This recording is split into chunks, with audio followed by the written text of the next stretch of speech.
Mutual fund में पैसा कैसे इन्वेस्ट करा जाए, डायरेक्ट प्लान के थ्रू या रेगुलर प्लान के थ्रू। तो दोनों प्लान इसी वीडियो में बताऊंगा आप लोगों को, ठीक है। और वीडियो को देखना गाइस एंड तक, जिससे आपके सारे डाउट क्लियर होने वाले। म्यूचुअल फंड में इन्वेस्ट करके हम लॉन्ग टर्म में काफ़ी अच्छा प्रॉफिट बना सकते हैं, पर हमारी एक गलती की वजह से हमारा प्रॉफिट लाखों रुपए कम हो सकता है।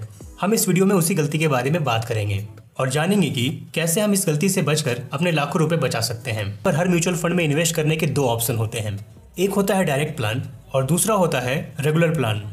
चाहे हम दोनों में से कोई सा प्लान सेलेक्ट करें, हमारा इन्वेस्टमेंट उसी म्यूचुअल फंड में होता है।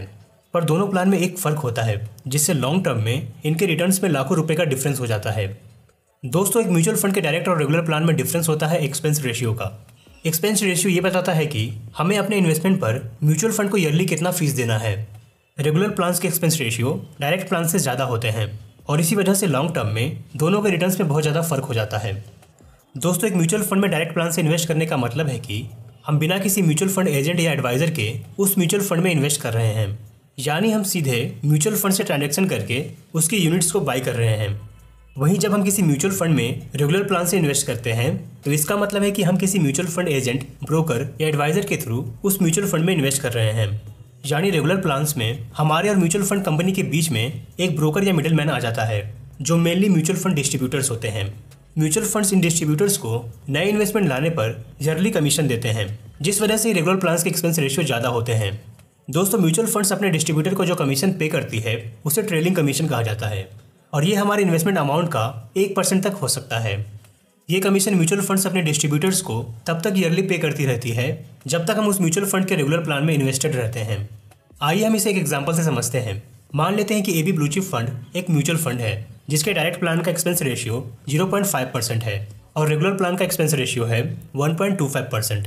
साथ ही मान लेते हैं कि हमने इस म्यूचुअल फंड्स के दोनों प्लान्स में 20 साल के लिए 10,000 रुपये की मंथली SIP की है और इन 20 सालों में एबी ब्लू चिप फंड ने 15% का कंपाउंडेड रिटर्न बनाया है।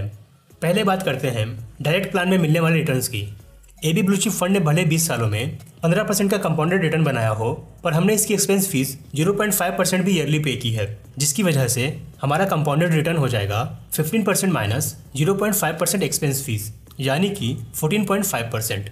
और हमारी इन्वेस्टमेंट की वैल्यू हो जाएगी total invested amount is equal to 24 lakh रुपए, total return is equal to 1,17,22,533 रुपये, total value is equal to 1,41,22,533 रुपये। यानी 20 साल में 24 लाख रुपए की इन्वेस्टमेंट पर एबी ब्लू चिप फंड के डायरेक्ट प्लान में हमें 1,17,22,533 रुपये का प्रॉफिट हुआ।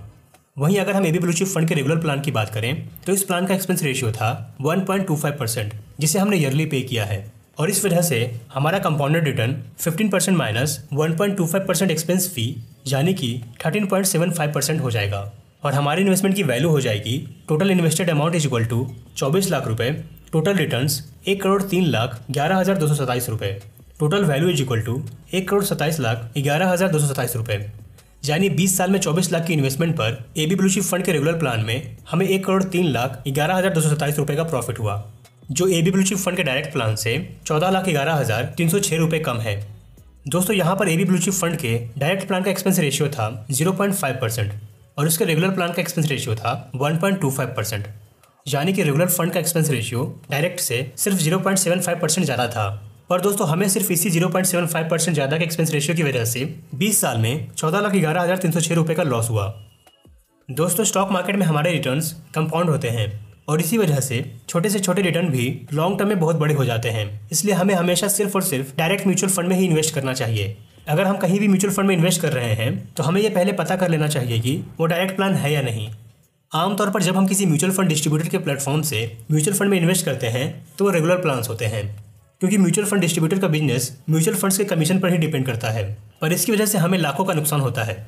इसलिए हमें एक इंटेलिजेंट इन्वेस्टर बनके म्यूचुअल फंड के सिर्फ डायरेक्ट प्लान में ही इन्वेस्टमेंट करना चाहिए। आई होप गाइस वीडियो आप लोगों को पसंद आई होगी। अगर कोई भी डाउट है तो नीचे कमेंट जरूर करना। बाकी मिलता हूँ आप लोगों से किसी और दूसरी वीडियो में। जब तक के लिए जय श्री राम भाइयों।